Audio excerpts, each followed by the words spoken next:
Welcome to the show. You're listening to Green Hell, a Vietnam War podcast. Join me as I explore the history of the Vietnam War, remember the sacrifices and experiences of those who were there, and preserve those lessons learned and paid for through blood and unimaginable human suffering. I'm your host, Stephen Comstock, and as of this recording is August 24th, 2024.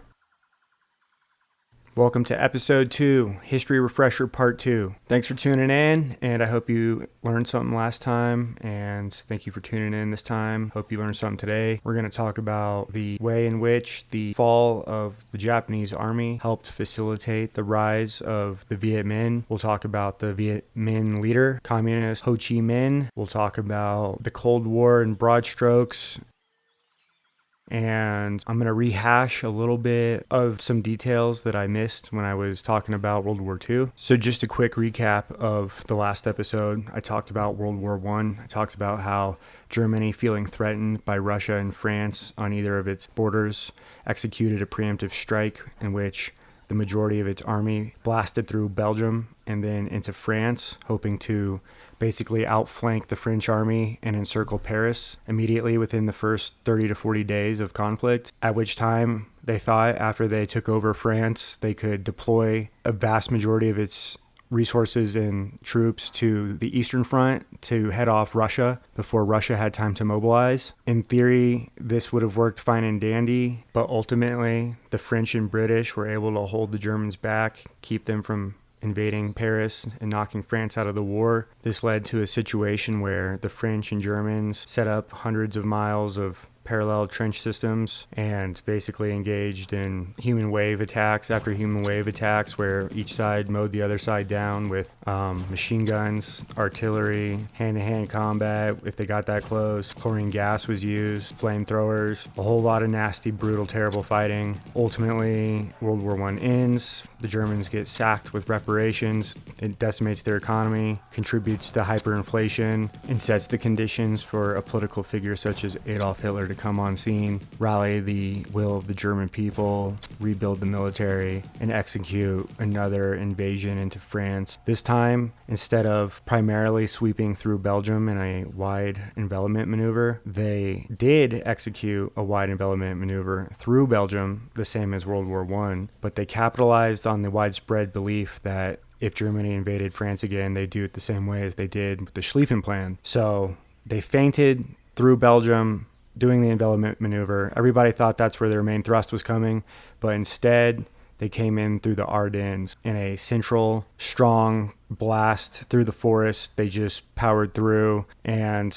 at the time it was widely believed that the Ardennes forest was an impenetrable forest that wouldn't allow anybody to make a primary thrust with their main forces through there. Germany began their World War II offensive against France on May 10th, 1940, and by June 14th, 1940, Paris had fallen. There are several reasons why the Germans were successful this go-around in their invasion of France compared to World War I. One of those is surprise and deception. The Allies believed that the Ardennes forest was impassable for large armored formations, so they left it lightly defended. Furthermore, technology in 1940 was 26 years more advanced than it was in 1914, so it allowed the Germans to have much more technological mobility than during World War I, i.e. tanks basically were able to steamroll through the forest, knock down trees, and create pathways by which the Germans could just power through. Additionally, they had air superiority. The Luftwaffe,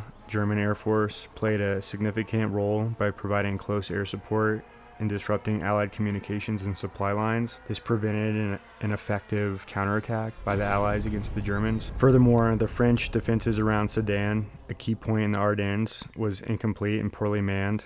This allowed the Germans to cross the Meuse River and break through the French line. Rapid execution by the Germans basically allowed them to take advantage of weak planning and an unprepared defense force.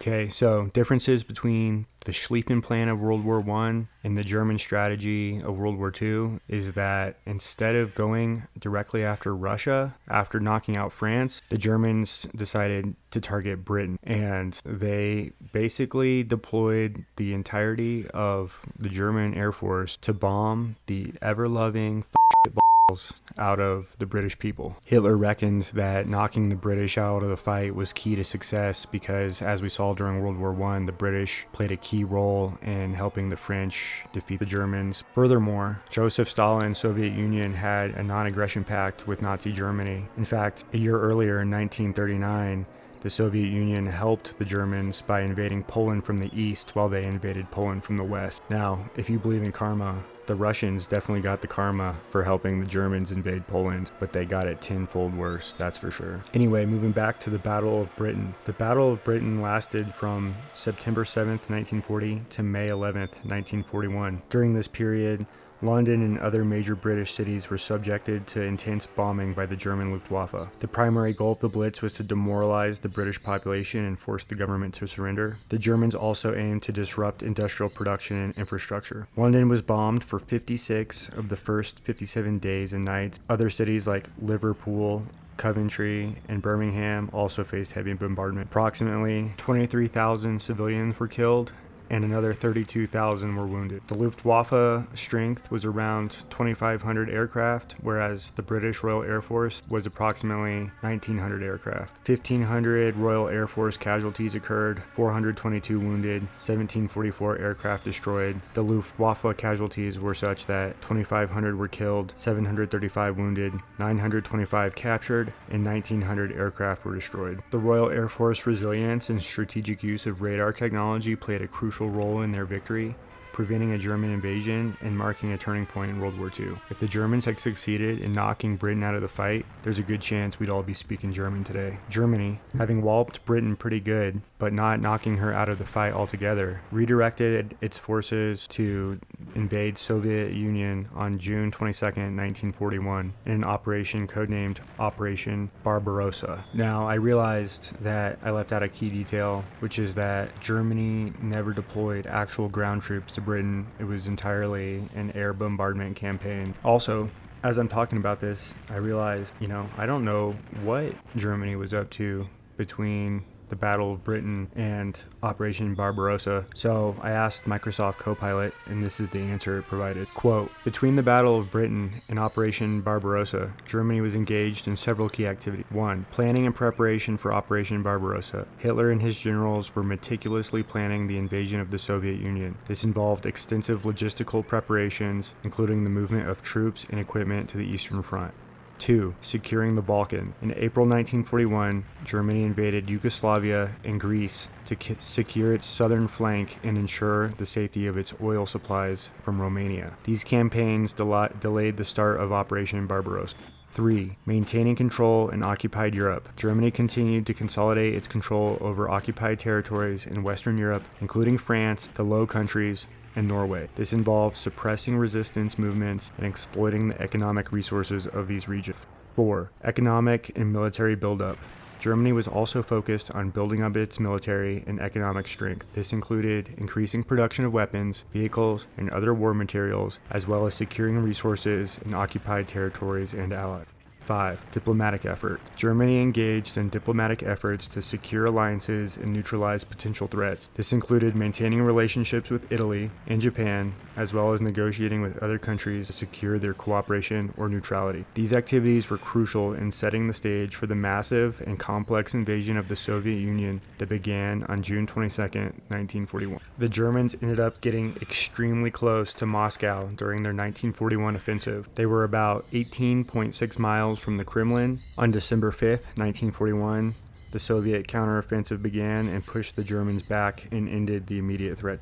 As we talked about last episode, from July 1941 to early February 1942, the Russians engaged the German army at the Battle of Stalingrad, and by the end of the battle, it was one of the most epic and violent and brutal battles of the entire war, but it marked a major turning point for the Soviet Union and also the Allies. It shifted the momentum from Germany in favor of the Allies. The battle halted the German advance into the Soviet Union and prevented them from capturing the vital oil field in the Caucasus. The Battle of Stalingrad cost the German army approximately 300,000 killed in action, and the Soviet army 500,000 killed in action. Ultimately, the Russians succeeded in pushing the Germans all the way back to Berlin. In fact, the Russians were the first ones to enter Berlin, claiming victory. The Battle of Berlin took place from April 16, 1945 to May 2, 1945, primarily between the Soviet Union and Nazi Germany. The Soviets, however, were supported by Polish forces, which is kind of ironic considering the fact that the Soviet Union literally helped Germany invade Poland in 1939. Adolf Hitler ultimately committed suicide on April 30th, 1945, and the Germans unconditionally surrendered on May 7th, 1945. So, again, the Soviet Union in World War II took 7.5 million military deaths and an estimated 10 to 15 million civilian killed in action. Now, considering those deaths and the fact that the Soviet Union was the first to knock out Berlin and beat the United States to Berlin, it's safe to say that despite what you might like to believe, the Soviet Union really was critical for the Allied victory against Nazi Germany. I think in the American collective conscious about the facts of World War II, we often kind of envision the United States as being the one that knocked Germany out of the war. But while we certainly helped liberate Europe, and we did end up invading into Germany from their western frontier, it was ultimately the Russians that delivered the knockout blow. So if you'll remember last episode, we talked about how the United States Air Force engaged in a firebombing raid against Tokyo March 9th through March 10th, 1945. There was also a firebombing raid against the Germans on February 13th through February 14th, 1945. It was carried out by the Royal Air Force and the United States Air Force, and it killed approximately 25,000 people. So by the end of World War II, and by most modern estimates, the death count, civilian and military, throughout the entire thing is between 45 and 56 million people directly killed in war. If you factor in deaths caused by secondary factors other than direct warfare, i.e. sickness, plague outbreak, and famine, starvation, and whatnot, the death count of World War II climbs up to well beyond 55 million, probably somewhere around 70 million. The total body count of World War I, including military and civilian casualties, is around 15 to 22 million deaths. And if you factor in the Spanish flu pandemic, which broke out in 1918 through 1919 and was a direct result of all the troops and all the people that were displaced and moving about during World War I, the estimated death toll for that is between 25 to 50 million deaths. So taken together, including war-related famine deaths and disease deaths, including the Spanish flu, altogether you're looking at around 100 to 130 million people killed, directly and indirectly from both wars. But no one will know for sure, because the fact of the matter is record keeping wasn't that great back then. The estimates are based on statistical analysis and, what records are available. But the truth is, historians will never know the exact number of dead killed between World War I and World War II from all factors, including disease and famine, and it's just unfathomable. The human mind literally can't comprehend 100 million deaths. I mean, one death for a human, somebody you know, somebody you care about, is enough to destroy your entire world and bring you to your knees, make you wish you didn't live on this planet any longer. But 100 million deaths across the whole planet, I mean, that level of collective psychological harm is just unquantifiable.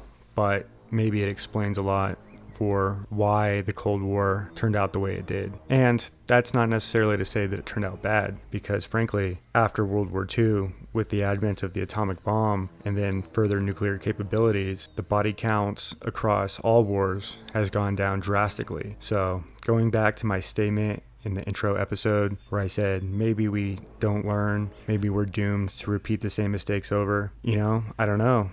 because the body count of the 20th century is by far way more than it has been in the 24 years of the 21st century. So knock on wood, please God, knock on wood. But perhaps, maybe, just maybe, we've learned some things and we keep our conflicts maintained to minimal levels versus total war levels like we saw in World War I and World War II. Real quick, to wrap up World War I and World War II for good, to put it to rest and to move on to French Indochina and the rise of the Viet Minh. I'm going to read off some stats from World War I and World War II, and these stats are body count estimates by armies. Okay, World War I, France, 1.35 million dead. Britain, 900,000 dead. Russia, 1.7 million. Italy, 462,000. United States, 50,000.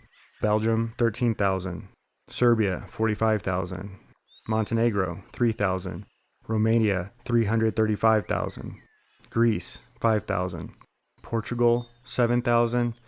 Japan, 300,000. Grand total, 8 million military deaths during World War I.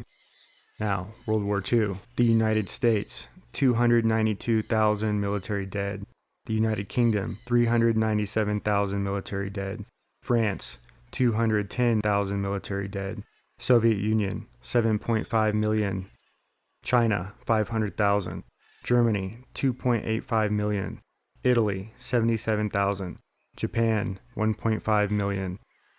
Grand total, 15 million military deaths in World War II. Okay, so drilling down into the Soviet Union for a little bit here. I asked Microsoft Copilot, I said, from 1918 through the fall of the Soviet Union, how many people perished as a result of communism in Russia? This is what Microsoft Copilot said, quote, estimating the total number of deaths resulting from communism in Russia from 1918 through the fall of the Soviet Union in 1991 is complex and varies among historians. However, here are some widely cited figures. The Red Terror in Civil War, 1918 through 1922, approximately 200,000 people were killed during the Red Terror. This is when Lenin and his communist goons took control of the government and purged pretty much any dissent in the government that was against Bolshevism. From 1921 to 1933, around 11 million people died due to famine caused by communist redistributionism policies. Between 1937 in 1938, about 700,000 people were executed during the Great Terror Purge, by which Joseph Stalin had any and all dissent purged from Soviet Russia, even people who weren't actually anti-Stalinism but were accused of it were purged. It was a regular witch hunt type scenario where all it took is one allegation for you to be taken away and shot in the head. Even those who weren't executed were sent to the Gulag and ended up dying through forced hard labor camps. The Gulag system claimed the lives of 1.6 to 2.7 million people between 1929 and 1953. Approximately 1.6 million people died during forced relocations. Ultimately, the estimated death count of Soviet citizens directly related to Soviet policies is estimated at 20 to 30 million people. Now, those are shocking numbers. 20 to 30 million people died as a result of Soviet policy in the Soviet Union. If that number blows your mind and it's the first time you've heard it, you should probably ask yourself why it's the first time you've heard it. Why is the death count of Soviet policy something that we don't hear a whole lot about in the United States? You hear ad nauseum about how horrible the Nazis were, but you almost never hear about how horrible Soviet Russia was, Joseph Stalin, or Mao Zedong in China. And that's a whole nother body count that I'm going to get to here in a minute. But you see the crescent, sickle, red Soviet propaganda bullshit on Antifa patches or at radical leftist student rallies on universities. But somehow that's okay. Because what? Because they're communist and they're not fascist? I mean, it doesn't make sense. The fact is, if your ideology results in 30 million of your citizens dying from the consequences of policy, then you're doing something wrong. So then the question is asked, well, if communism directly killed 30 million people or 20 to 30 million people in the Soviet Union, then how did it spread? How did it spread to China? And how did it spread to Vietnam? And how did it spread to Laos? And how could this happen? And the answer is easy. The people that always fight for communism are people who are ignorant to the facts of communism. They don't know what it is. They don't know what happens. They don't understand economic supply chain theory. They think that the government is going to do a better job than the colonialists or whatever prevailing economic system was already suppressing them. And so they take their chances with communism, and the same thing always happens. And that's that an inner party forms where the people in the inner circle, and there's multiple circles within the inner circle probably, but those people get all the benefits of the entire nation's productivity. And the people who are doing the work, the common man, gets shafted like he's always been. Maybe he has a chance to rise to some level in the bureaucracy or become some level of a, party cadre and get certain benefits and whatnot, but the good average man who just wants to live his life and be happy and produce and make money and be able to buy things and enjoy the finer things in life, he's getting shafted the same as he's always been. Nothing's changed for him. And once power has been consolidated in the hands of one or more inner circle Communist Party members, it's pretty much game over. They've got the power, they've got the military might, and they've got the propaganda machine in place to, 1, promote the brainwashing of the masses, 2, to root out and eliminate any dissenting voices, and 3, to control everything that the populace sees, hears, and does until eventually the populace is so brainwashed that they literally don't know any different. Case in point, North Korea. And so I asked Microsoft Copilot, how many total worldwide deaths have occurred under communism? This is what it says. Estimating the total number of deaths caused by communist regimes worldwide is challenging due to the varying methodologies and definition. However, widely cited estimates suggest that the death toll ranges from 94 million to 100 million people. These deaths resulted from a combination of factors, including execution and purges, forced labor camp, man-made famines, political repression, and deportation. So, I don't know what you want to hear. If you don't believe those numbers, do your own research. Don't take my word for it. Don't take Microsoft Copilot's word for it. But there are many examples where communist regimes basically murdered millions of people through terrible decisions, leading to famine, disease, and death on a massive scale, and that scale is estimated to be somewhere around 90 to 100 million people worldwide. Chinese communist leader Mao Zedong, who we'll learn about later on in the course of this podcast, he is directly responsible through his rule, various political campaigns and purges that led to the deaths of 40 to 80 million people. That's one guy, Mao Zedong, China, communist China, 40 to 80 million deaths. Pol Pot's regime, the Khmer Rouge, the Communist Party of Cambodia, is directly responsible for the deaths of 1.5 to 2 million people between 1975 and 1979. In the modern era, under modern-day Communist China, it's estimated that 1 million Muslims have been killed. Okay, so I've done a lot of talking about the deaths caused by communist policy, but I realize that there are probably some of you who have never heard the tenets of communism or what communism is. You hear it thrown around as a buzzword. Maybe you think it's just some that Republicans say because they're fearmongers, but this is what Microsoft Copilot has to say about the definition of communism. Communism is a political and economic ideology that aims to create a classless society where the means of production are owned and controlled collectively. Here are some of the key tenets of communism. Abolition of private property. All property is owned collectively, and private ownership is eliminated. Classless society. The goal is to eliminate class distinctions, creating a society where everyone is equal. Collective ownership of means and production. Factories, farms, and other means of production are owned and controlled by the community as a whole. Centralized planning. Economic planning with the government making decisions about production and distribution to ensure that everyone's needs are met. Elimination of capitalism. Communism seeks to replace the capitalist system with a system where wealth and resources are distributed according to need. Proletariat revolution. A revolution led by the working class, the proletariat, is necessary to overthrow the existing capitalist system and establish a communist society. State control. During the transition to a fully communist society, the state controls all aspects of economic and social life to ensure the equitable distribution of resources. These principles are derived from the works of Karl Marx and Friedrich Engels, particularly their seminal work, The Communist Manifesto. How can this possibly keep occurring? Well, kind of easy to see how it keeps occurring if you consider who the target audience is for communist ideology.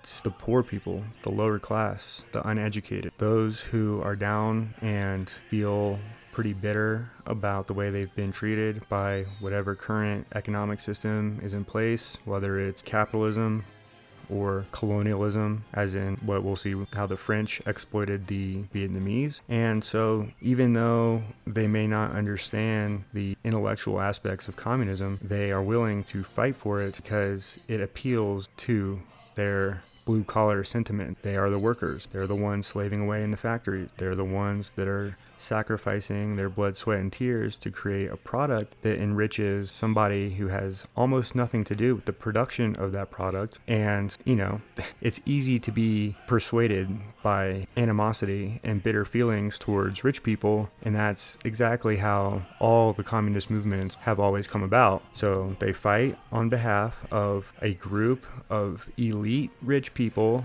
that they themselves never did anything to generate wealth. And, stop me if you've heard this one, but how does somebody who never generated wealth a day in their life, redistributed other people's lives and wealth, ends up in a mansion, get to tell you about the evils of corporate or private greed? I mean, they literally believe that they are absolved of sin because they're redistributing other people's wealth instead of creating it in any way that's productive to society, other than collecting the wealth of those at the upper echelon, the bourgeoisie, if you will, redistributing it down to basically buy off the loyalty of the peasant class. And then, as you always see, once they gain control, they never ever hand it back to the people. They just centralize power, and then a small group of people, maybe a dictator and a few of his henchmen, control all the means of production, and then they just fleece each other's hands in the biggest grift and the biggest corruption and the biggest scam that history's ever known. And yet somehow this ideology continues to exist even in a free society like America, where people have more wealth and abundance than they ever could have possibly imagined in, another land like Soviet Russia during the 1920s or 30s. And somehow they still find a way to convince themselves that communism is a superior system. Now, it might be important to note that there is a difference between socialism and communism. Because I wanted to give a pretty unbiased opinion, I asked Microsoft Copilot, I said, what is the difference between socialism and communism? And I find this response somewhat amusing. It says, sorry, elections are a super complex topic that I'm not trained to chat about. Is there something else I can help with? Now, I didn't ask it a damn thing about the election. It just so happens that it is 2024 and there is an election coming up in November. So I don't know, you draw your own conclusions, but what does that tell you about the link between socialism and communism in the modern era? So I did a little research, and some of the key differences between socialism and communism, in my own words, giving you a synthesis breakdown of, summary breakdown of what I found out. Basically, communism and socialism want similar ends, which is a leveling of the class hierarchy, and both aim to fix the problems that they see as being created by a free market capitalist system, which includes the exploitation of workers and the widening between the rich and the poor.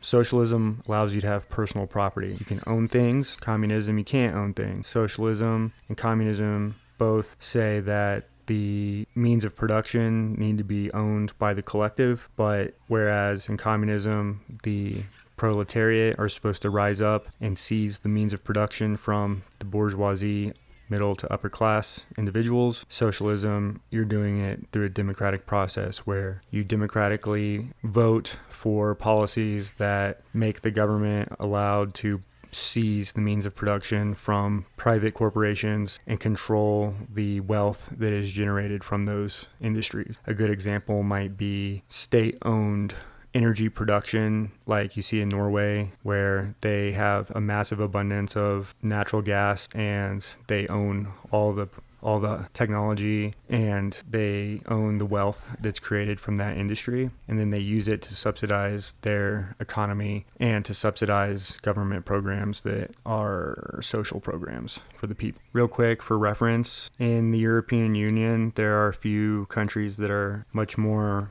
socialist leaning than America. Those countries include Germany, France, Spain, Italy, Sweden, and Norway. And the population of each, respectively, starting with Germany, 84.4 million citizens. France has 68.2 million citizens. Spain has 48.1 million citizens. Italy has 59 million citizens. Sweden has 10 million citizens. And Norway has 5.5 million.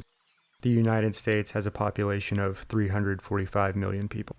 All right, so what does Japan and France have to do with Vietnam? Like, seriously, what the f***? And the answer is a lot. Maybe everything, because without both France and Japan's involvement in Indochina, there would never have been the Vietnam War that we know of today, most likely. All right, holy shit, Steven, tell us what the f*** happened.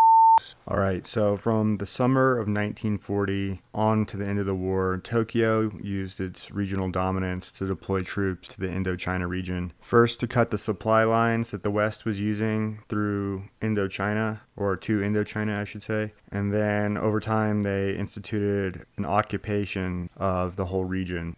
So real quick, I'm going to describe where Indochina is for those of you who don't know, because frankly, most people don't. I didn't know until I started looking into all this. So if you imagine where Australia is, okay, Australia, due north of Australia is South Korea, and next to South Korea, to the east, is Japan, okay? And then to the west of South Korea, due west, is mainland China, all right? Above that is Mongolia, and then above that is Russia. And Russia spans west all the way to Europe, okay? Now, Indochina is due south of China itself, mainland China, and is comprised of Vietnam, Cambodia, Thailand, Laos, Myanmar, formerly known as Burma, Bangladesh, and Bhutan. And then further southwest is Malaysia, Singapore, Indonesia, and then going west, you get to the Philippines, okay? So look at a map if you know what I'm talking about. It definitely is way more helpful to see it, but that's your general region. So Japan came in from the north, and the Japanese had been fighting the Chinese since 1937. In China, there were two rival factions of Chinese military forces. That was the Chinese national government under Chiang Kai-shek and the Chinese forces who were led by Mao Zedong, who was ultimately the commie that took control over China following World War II. But during this period, the Japanese captured key cities like Shanghai, Beijing, Nanking. And real quick word about the raping of Nanking for those who are unfamiliar, but it was a pretty horrific event that took place during the Second Sino-Japanese War. It began December 13th, 1937, and went for about 6 weeks. Basically, the Imperial Japanese Army committed just horrific atrocities during that period. Japanese soldiers murdered hundreds of thousands of Chinese civilians and disarmed soldiers. The estimated death toll kind of varies by historian, but generally accepted views are around 200,000 to 300,000 people were killed. In addition to the murders, there was lots and lots of rape. Estimates suggest that about 10,000 women were sexually assaulted during the rape of Nanking, which, you know, is why it's called the rape of Nanking. Pretty messed up stuff. Unfortunately, it still happens to this very day, i.e. fucking Hamas. But that's neither here nor there. That whole conflict between the Japanese and the Chinese from 1937 to 1945 is known as the Second Sino-Japanese War. And even though it occurred during the same time as World War II and ultimately was just one of many campaigns that were going on at the exact time of World War II against a World War II enemy. They consider it a separate war. Not exactly sure why that is, but it was a separate war that ended when the Japanese were defeated by the United States. And afterwards, General Douglas MacArthur ordered all Japanese forces in China, except those in Manchuria, to surrender to the nationalist leader Chiang Kai-shek. And the Japanese officially surrendered September 9th, 1945, which is, a little less than a month after the Japanese surrendered to the United States on August 15th, 1945. So from 1940 to 1945, Japan had infiltrated Indochina and occupied with increasing concentration of troops. They used it as a way to cut off supplies in the South China Sea and also to accumulate material for their war effort. And by 1945, they were forced to surrender, but they had a lot of troops. So it was a significant logistical task to organize their repatriation back to Japan and to destroy and to decommission the Japanese military infrastructure, which had been installed in Indochina to support their war effort. It's a pretty big job. A few thousand Japanese soldiers refused to go back to Japan. They were very much not ready to stop fighting for whatever reasons, and a lot of them that stayed in Indochina joined the Viet Minh, which we'll talk about in a minute, as trainers and also to support the war effort as direct combatants in some cases, but they didn't want to abandon the Viet Minh in their struggle against the French and British, who were just recently their mortal enemies. Anyway, so who the are the Viet Minh and why the should I care, Steven? Well, I'll tell you who the Viet Minh were. So the name Viet Minh is the abbreviated parlance for Vietnam Independence League, which is the nationalistic movement led by Ho Chi Minh to grant Vietnam independence from French colonialist rule. So the general public kind of saw them as a nationalist independence movement rather than specifically a communist movement.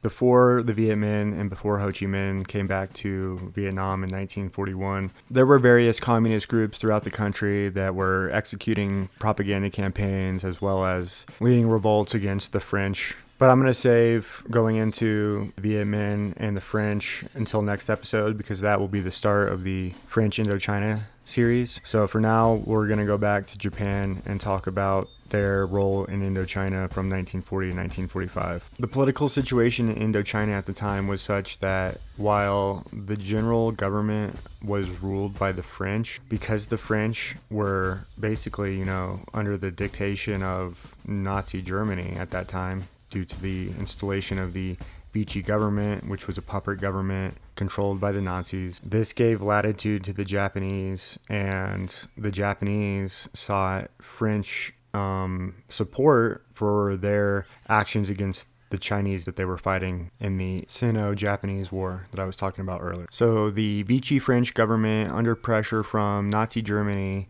was reluctant but nevertheless started to negotiate with the Japanese. The 70,000 French troops that were occupying Indochina were pretty much on their own because their homeland government had basically been replaced with a puppet government, and they're a colonial outpost on the other side of the world. So they were able to put up a resistance, and the government of France basically abandoned them. On September 22nd, 1940, the Japanese crossed the North Vietnamese border and began to attack French border forts on a front of about 45 kilometers. It was a fierce battle across all the forts. They held out until they ran out of ammunition, and then 2 days later, Japanese aircraft bombed a key port called Haiphong, and on the evening of September 24th, a Japanese naval landing force began to unload at Haiphong and made ready to march on Hanoi, which was the capital of northern Vietnam and also what some have described as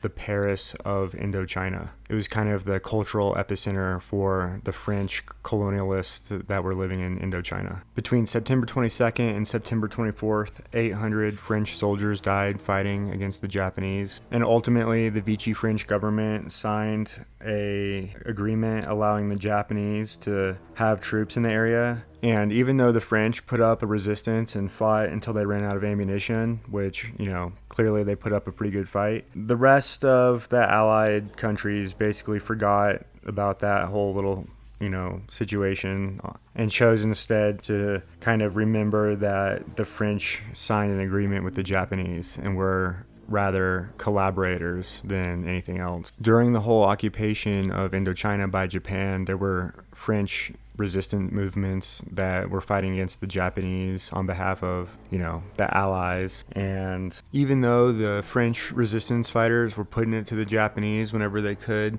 the United States attitude at the time was that nothing was to be done about it. Secretary of State Cordell Hull noted in his memoirs that the president at the time, who was FDR, basically told him that nothing was to be done about the resistance fighters or Indochina, period. Basically, the attitude was that the French bent over and spread it for the Japanese, and they were getting what they got coming to them. Not our problem. On March 9th, 1945, the Japanese executed a surprise attack and destroyed and captured the remaining French troops and administrators of Indochina. This basically sparked pleas for help by the succumbing French garrison commanders, and I'm going to quote what U.S. General Claire Chenot had to say about the situation. Quote, "Orders arrived from theater headquarters stating that no arms and ammunition would be provided to French troops under any circumstances. I carried out my orders to the letter, but I did not relish the idea of leaving Frenchmen to be slaughtered in the jungle while I was forced officially to ignore their plight." Now, something to note here, when I speak of resistance forces, these were not merely French white dudes that were living in Vietnam fighting against, the Japanese. It was colonialists. They were French white dude, yes, but there were also mixed families that had been, intergenerationally mixed during the 100-year period that France occupied Vietnam. And you also had Vietnamese who were, ethnically Vietnamese, but grew up learning French culture, and were more or less raised on French culture and loyal to Mother France. In northern Vietnam and in the border regions of China, there was a guerrilla group resistance fighting operation going on, and that was led by, you guessed it, Ho Chi Minh and his buddy Va Nguyen Giap. And this northern guerrilla group fighting against the Japanese was none other than, you guessed it, the Viet Minh. And they were interested in eliminating both Japan and France out of the country because they wanted to be a liberated nation, no longer under the oppressive rule of the French. Now, what's interesting here is that the Viet Minh were not very effective. They didn't do much. They engaged in some small skirmishes, but they weren't like a highly pivotal military force that turned the tide of anything in any significant way. Not at all. But despite the fact that they were anti-France, they weren't anti-America. In fact, they had American favor. And so America provided OSS support. Now, if you don't know what the OSS is, that stands for Office of Strategic Services. Today's CIA, the Central Intelligence Agency, as well as the United States Army Special Forces, Green Berets, they both traced their organizational heritage to the OSS. The first and longest serving director of the CIA, Allen Dulles, was himself an OSS man. During World War II, the OSS provided not only intelligence gathering capabilities, but also supported guerrilla warfare efforts against not only the Germans occupying France, but also against the Japanese in various places, including Indochina. In fact, the United States dispatched Major Archimedes Patty to camp with Ho Chi Minh and basically provide training and support for the Viet Minh resistance fighters against the Japanese. And the OSS team that was there with Ho in the mountains, they actually came to, kind of view him warmly. They believed that the weapons and training they were providing the Viet Minh were actually going to be used against the Japanese, but truthfully, the Viet Minh just staged a few actions against the enemy to show that they were doing their part. But by and large, they were hoarding weapons and hiding them in the jungle because they knew that they would basically be fighting the French as soon as the Axis fell. And a lot of the mentality of various nationalist groups during World War II who were fighting against the Germans and the Japanese, they were like, well, why are we going to be fighting this war and winning if by the end of it we're not going to get our freedom from our colonialist oppressors? So they had a secondary agenda, and that agenda was to prepare for the war to come by acquiring ammunition, weapons, and training from both Japanese and also the United States. By the time August 1945 rolled around, Ho Chi Minh and his Viet Minh guerrilla fighters in the north were in a much better position. They had acquired more weapons and ammo. They had acquired training and tactics from the OSS, and they were ready to go. So as soon as the Japanese lost, Ho Chi Minh seized the power vacuum to declare independence for Vietnam. Ho Chi Minh's emissaries had convinced the Vietnamese emperor Bao Dai to write to the Paris government demanding that France be frank and open in recognizing the independence of Vietnam. French General Charles de Gaulle basically declined to acquiesce that kind of discussion with the Vietnamese. And so Ho Chi Minh marched his followers onto the capital on September 2nd, 1945, and proclaims before a large and ecstatic crowd the establishment of a free Vietnamese state, no longer tethered to France and no longer beholden to colonialist ambitions. He declared, quote, "The French have fled. The Japanese have capitulated. Emperor Bao Dai has abdicated. Our people have broken the fetters which for over a century have tied us down." End quote. Ho Chi Minh also started his speech stating, quote, "My fellow citizens, all men are created equal. They are endowed by their Creator with certain inalienable rights. Among these are life, liberty, and the pursuit of happiness." End quote. Sound familiar? Ho Chi Minh even consulted Mr. Major Archimedes Patty, OSS agent, about the proper verbiage to make sure he got the quote right. I'm bringing all this up to show that Ho Chi Minh and his Viet Minh fighters were not enemies of the United States during World War II. And even though they hated the French, we didn't particularly care. So it's interesting that we were friends with them at one time, and as I'm about to explain, Ho Chi Minh tried several times to make friends with the United States, and maybe if we had, things could have gone a different way. But alas, Ho Chi Minh was a communist, and even though his appeals to the United States seem good and dandy, I think we'll see that later in life, the practices that he employed on re-educating the people of Vietnam to the new communist policies and doctrines was anything but democratic. In fact, it's pretty awful, and we'll get to all that in the following episodes. But first, I want to read some of his appeals to the United States. And then I'm going to wrap it up for this episode, because once we start getting into Ho Chi Minh and the Viet Minh, it's really just French Indochina. So next episode, we'll dive deeper on this line. But I'm going to go ahead and start by quoting Ho Chi Minh's letter to Secretary of State Robert Lansing, June 18th, 1919. And I'm only reading the highlights here, but quote, "Excellency, we take the liberty of submitting to you the accompanying memorandum setting forth the claims of the Vietnamese people on the occasion of the Allied victory. We count on your great kindness to honor our appeal by your support whenever the opportunity arises. We beg your Excellency graciously to accept the expression of our profound respect." Skipping ahead. "Since the victory of the Allies," and this is the World War I Allies, "all subject peoples are filled with hope at the prospect that an era of right and justice is opening to them by virtue of the formal and solemn engagements made before the world by the various powers of the agreement in the struggle of civilization against barbarism.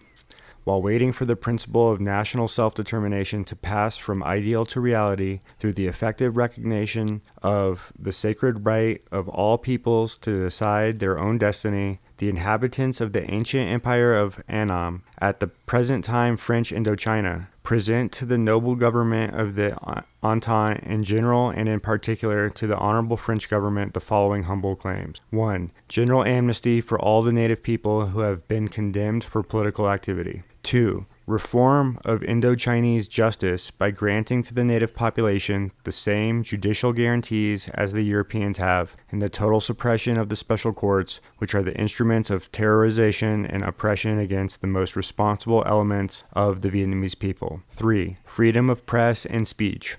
4. Freedom of association and assembly. 5. Freedom to immigrate and to travel abroad. 6. Freedom of education and creation in every province of technical and professional schools for the native population. 7. Replacement of the regime of arbitrary decrees by a regime of law. 8. A permanent delegation of native people elected to attend the French Parliament in order to keep the latter informed of their needs. The Vietnamese people, in presenting these claims, count on the worldwide justice of all the powers, and rely in particular on the goodwill of the noble French people who hold our destiny in their hands and who, as France is a republic, have taken us under their protection. In requesting the protection of the French people, the people of Annam, far from feeling humiliated, on the contrary consider themselves honored, because they know that the French people stand for liberty and justice and will never renounce their sublime ideal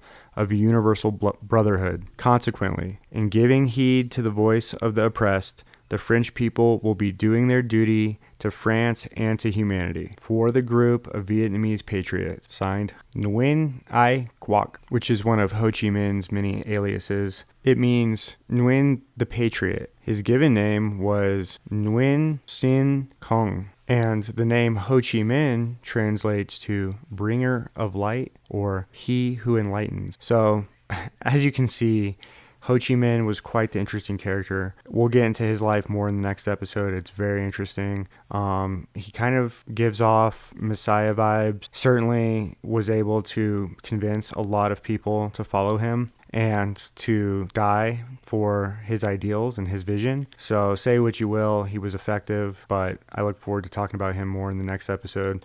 So to recap, we talked about how the Japanese invaded Indochina, increased their presence through 1945.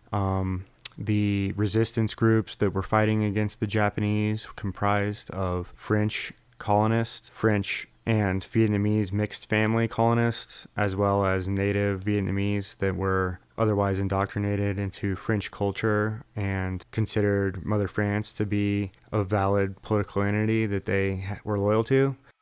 And these groups fought against the Japanese with some support from the United States. Specifically, the United States sent material aid as well as training in the form of the OSS, Office of Strategic Services, to support Ho Chi Minh and his fighters in the north. By the time 1945 rolled around, Japan fell, and there was a power vacuum that was filled by Ho Chi Minh declaring the independence of a Vietnamese state. And this sets the stage for France, now liberated from Nazi influence, wanting to reclaim their colonial asset, i.e. Vietnam. Okay, so I know that I said we talk about the Cold War in this episode, and I figured Vietnam is part of the Cold War, so we're going to be talking about the Cold War throughout this entire thing. I don't think there's a need to concentrate on it. I'll sprinkle it in throughout the course of this whole podcast so that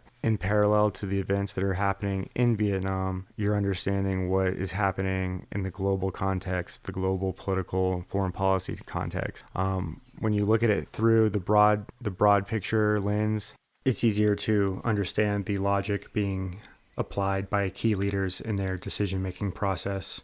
Anyway, before we wrap it up, I just want to make one more point about communism, specifically communism in China today versus communism in China back between 1950 and 1975.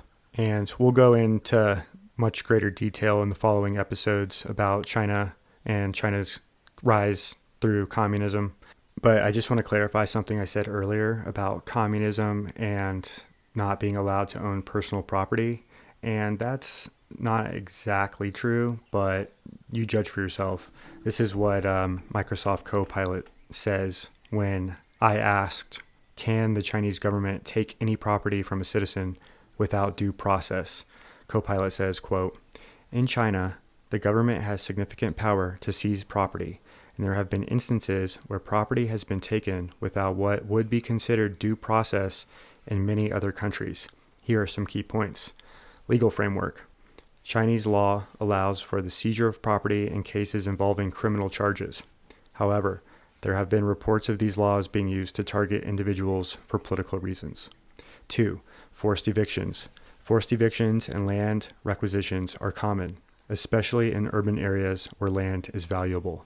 Local governments often seize land for development projects, sometimes without adequate compensation or proper legal procedures. Political cases. There have been high-profile cases where business owners or political dissidents have had their assets seized following criminal charges that are widely believed to be politically motivated. Constitutional protections. While the Chinese Constitution was amended to protect private property rights, enforcement of these rights can be inconsistent and abuses still occur.